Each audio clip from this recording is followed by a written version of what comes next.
What's up mga kabola? Pag-usapan natin yung free throw ni Newsam at kung bakit hindi na sinubukan ng Gilas Pilipinas i-push sa overtime yung game versus Georgia kagabi. First, yung free throw ni Newsam, hindi naman yan intentional na isablay kasi kung titingnan mo, tatlo yung lamang ng Georgia.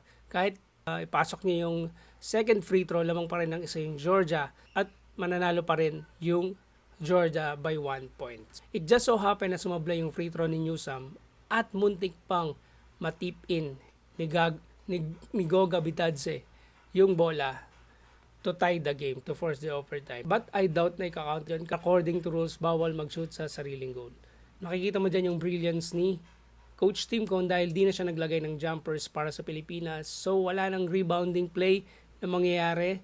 Kasi nga kung may rebounding play pa, pwedeng matipin talaga yung bola sa ring. At pwedeng i-count yun sa team captain ng Gilas Pilipinas according to FIBA rules. What's up mga kabola? Pag-usapan natin